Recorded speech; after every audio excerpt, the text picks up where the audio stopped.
I'm about to catch your body in, baby. It's going down. I'm about to catch your body.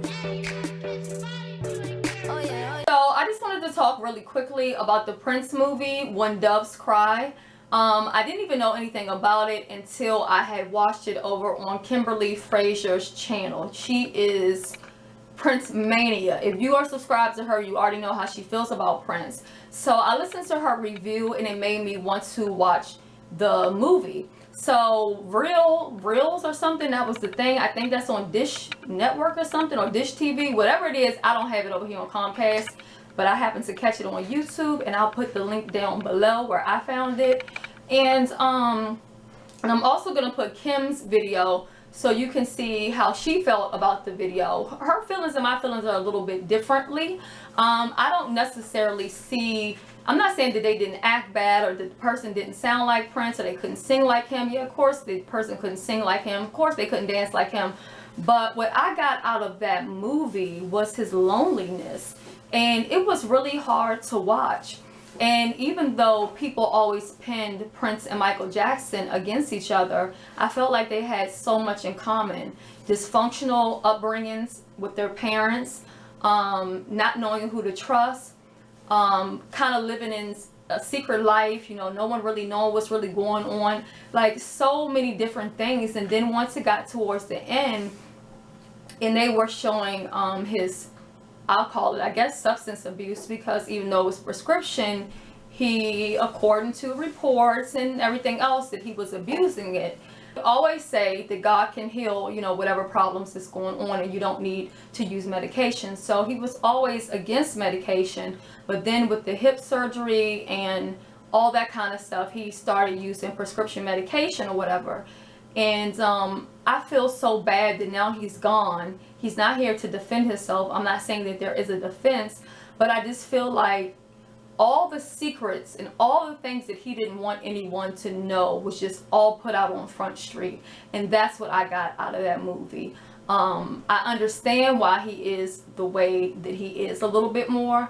When I watched him trying to earn his father's love, I think that was the hardest thing for me to watch, because even when he got successful, his father still didn't give him any respect. He bought his father a car, he bought his father a house, and his father would still talk down to him any old kind of way. His mother seemed like she didn't really have much to do with him, and it definitely makes you look at him and his life and his music in a whole different. Want to know what he was going through? All you have to do is listen to his music, and it is all put right out there for you.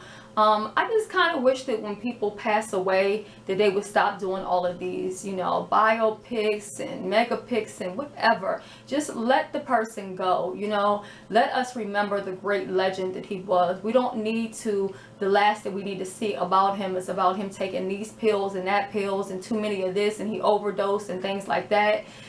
It also made me think about a situation that I recently went through. You know, I don't have no shame in my game, but I had a prescription change, and the doctor, which was at the spine center, did not take note of that. So when I got to the pharmacy, they said these two drugs have an interaction, which could actually make you have an overdose. You could go in a coma, you could die, or you could do whatever. So when I called the spine center back and told them that or whatever, what they told me was they were going to send me a overdose kit in the mail. Okay, now just imagine if I overdose, who the hell is going to be here to resuscitate me? Because everybody around here got jobs, going to school, they're doing things with their life. And so it made me feel so bad, because even though people are making it seem like, oh, he was just abusing and taking too much, it could have just been two medications of the same class, and they had interactions and nobody picked up on it. Doctors make mistakes, pharmacy makes mistakes. I understand that he had medications where the labels were not correct and things like that. If you guys have not watched this movie, I'm not going to give away too much. I'm going to put the link down below, praying that YouTube does not remove it from that person for copyrights, so that you guys can check it out yourself. And I just feel more sad for Prince versus anything else. I don't even care about the person who was pretending to be him, who was trying to dance like him. None of that matters. I just saw a person who was lonely and who had nobody to trust and who died alone. It just makes the story that much more sad. Even as far as him losing his son, I never knew that the son was actually born and had lived for some time before the baby had passed away. I always thought that she had miscarriage or she went into labor early and the baby had passed away. So I did learn some things. I tried to block out a lot of the negative things because at the end of the day, he's human. But I will put the link down below. I'm hoping that YouTube doesn't do any type of copyrights and get rid of the video before you guys can see it. And if anything, I just feel so sad for him. I felt like he lived a very lonely life, much like Michael Jackson. And I think he pushed people away because, you know, everybody wanted something, needed something, and he died alone. It's really, really, really sad. It was hard to watch. But I will put the link down below so you guys can check it out. And I will also put the link to Kim's video where Kim don't play when it comes to Prince, so she just went in and let have. But for me, I got a different perspective out of the movie, but I'll leave it for you guys to check it out. Or if you have seen it, let me know down below what you thought about the movie. I just say let the greats be great and let them go out great. Don't let them go out and then you bring them and put all their dirt for the whole world to see. We don't need to see all of that. But that's it. Rest in peace to Prince. Another round, won't remember in the morning. Got on your shirt, put in that work until you clock out. Mike Tyson, boy, you know I got that knockout.